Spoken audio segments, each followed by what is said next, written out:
Mark, this brings us on, I think, to the fact you've picked up on the fact that if you are talking online, you can be accused of either misinformation or hate speech. But in Germany, at least, it's looking pretty ugly. Yeah, this is a great segue. If I was in Germany right now, if any of us were in Germany right now, writing about or talking about what we're talking about right now and some of the other subject matter we've covered today, we very well might hear the police knock at the door, be fined, and possibly go to jail. This is one of the worst circumstances many of us have seen in terms of direct attacks on free speech. And you know what we have to realize when you look at the BBC and the New York Times, which actually published this article, although Yahoo News forwarded it, the one you're showing on the screen, what we have to realize is we're not really looking at media organizations at all in terms of what traditional journalism is about. These organizations are not performing the journalistic enterprise.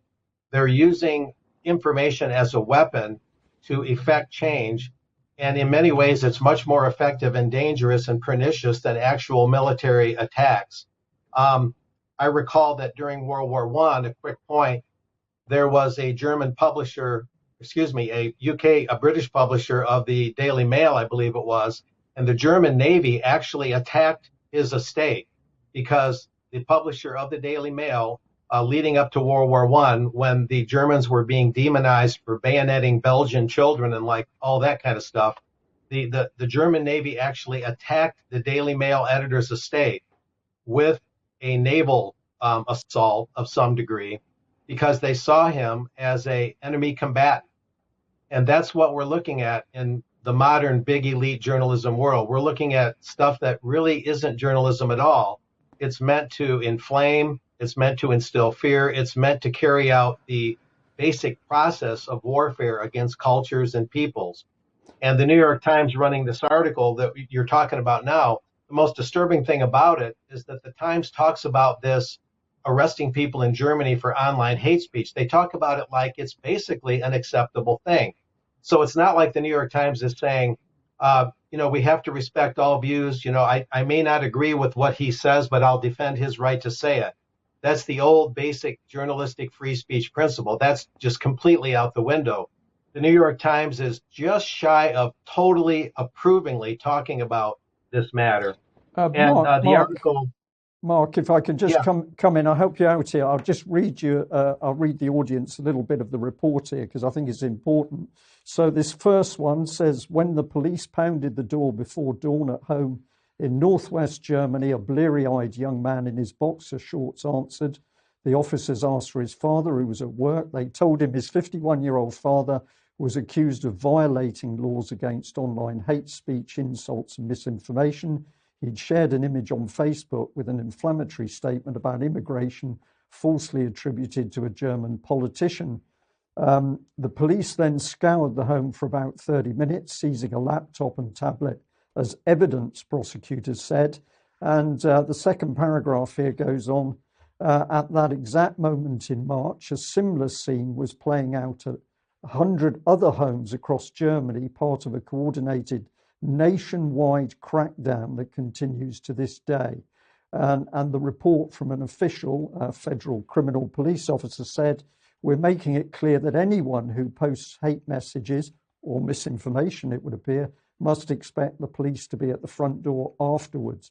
So this is very clear. If you dare to challenge the statements from the BBC or German mainstream media, you risk having the police not only coming into your home, but stealing assets. yeah, and the article goes on to say, I was about to read some of that myself. The article goes on to say, democracies such as the US have avoided policing the internet so far because of free speech. And there are the times, again, it's kind of prevaricating, almost like free speech in the US is not really that important as long as the mass media cartel can dominate the narrative. And that leaves a sea of slurs and targeted harassment and tweets telling public figures that they'd be better off dead. But over the past several years, Germany has forged another path, criminally prosecuting people for online hate speech. You see, they don't even go on to say, for instance, that the word hate is such an amorphous word. It's such a ambiguous word that can mean different things to different people. And so they use these Orwellian terms in a fixed fashion. In other words, they're comfortable using the term hate speech to label anyone that disagrees with the mass media cartel. That just shows you, as if we need more proof, that this media that we criticize, the whole world of the mass media cartel, is not really journalism at all. It's informational warfare. It's weaponized reporting disguised as journalism. And it's just across the gamut, trying to create the necessary atmosphere or climate to overturn regimes and whatnot. And that doesn't mean the Iranian regime is perfect. No one ever said they were. But is it the West's job? Is it the prerogative of the West to constantly go in search of monsters to destroy and engage in, regime change arbitrarily when we don't know all the facts, and send obvious change agents in the field who are members of the CFR to do it? I mean, it's hidden in plain sight that this is not journalism in the traditional sense at all. And now you're showing the next item here. This, in a way, goes hand in hand with what's going on in Germany. It's sort of the other side of the coin, you might say. In the U.S., we have this a law that we thought was dead and buried, or at least we thought it was in our rearview mirror. It's the Journalism Competition and Protection Act, and it was discussed back in March of 2021. And what they're basically trying to do is create sort of a force field around the conventional orthodox media and protect them from competition.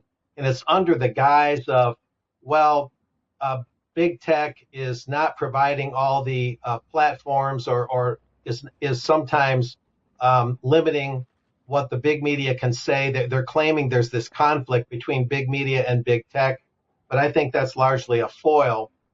So they can forge actually a stronger alliance between big media and big tech, and get Congress to protect the big media from the rising challenge of the alternative media. And that seems to be really what this is about. And indeed, back in March of 2012, when they were debating the JCPA, the Journalism Competition and Protection Act, back at that time, Representative Ted Deutsch, a Democrat from Florida, he stressed that responsible news outlets could only be those which avoid disinformation and conspiracy theories. And that was back then. But now what happened was the JCPA was recently approved. It made a comeback, and it was approved 15-7 by the Senate Judiciary Committee in latter September, which is very recently, obviously.